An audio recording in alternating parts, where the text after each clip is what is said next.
Welcome to the new series, Derivative Trading in Future and Options. In this video, I will be giving you a brief introduction about the derivative market.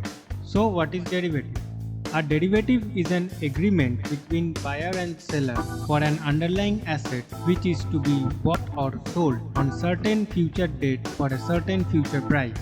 Derivative does not have any value of its own, but its value in turn depends on the value of the other physical assets which are called underlying assets. These underlying assets may be securities, commodities, currency, livestock, etc. A derivative emerges out of a contract between two parties. Let me explain you with an example. A farmer will be growing crops for 3 months and after 3 months he will sell it. But today he doesn't know the price at which he will going to sell it. So he goes to the commodity merchant and enters into an agreement that he will sell the crops at ₹50 per kg irrespective of the market price prevailing at that time. If the market price after 3 months is ₹40, he can still sell it at ₹50 to the merchant. This is how the derivative works. Derivatives can be used in equity markets, currency markets, and the commodity market. Derivative contracts can be classified into 4 types: options, futures, forwards, and swaps. Number 1. Options. An option contract is an agreement between a buyer and seller that gives the purchaser of the option the right to buy or sell a particular asset at a later date at an agreed upon price. Number 2. Futures. A futures contract is an agreement to buy or sell an agreed upon quantity of an underlying asset at a specific date for a stated price. The parties involved in a futures contract not only possess the right but also are under the obligation to carry out the contract as agreed. The contracts are standardized, that means they are traded on the exchange market. Number 3. Forward contracts. Forwards contracts are similar to future contracts in the sense that the holder of the contract possesses not only the right but is also under the obligation to carry out the contract as agreed.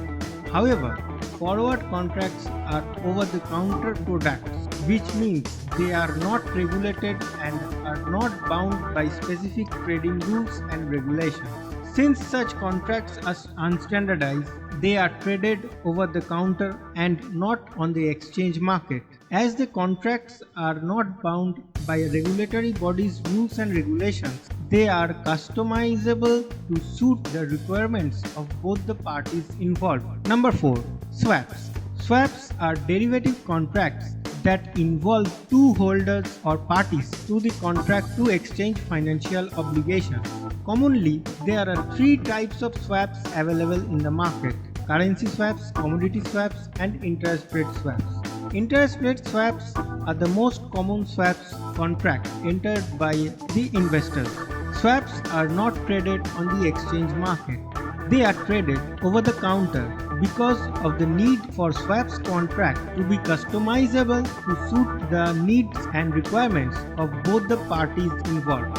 Now let's come to the participants of the derivative market.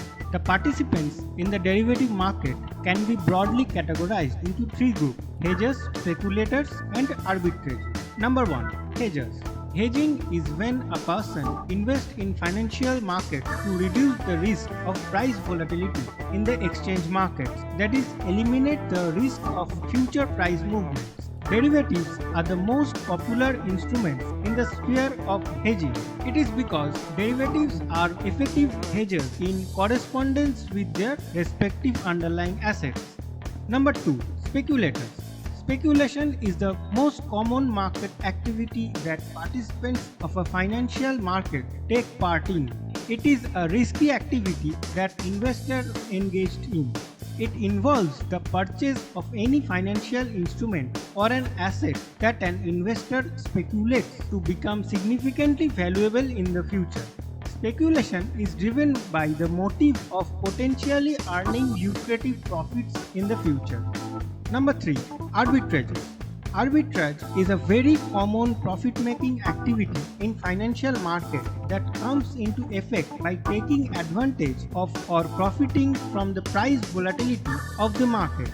Arbitrages make a profit from the price difference arising in an investment of a financial instrument such as bonds, stocks, derivatives, etc. That's all for the introduction part.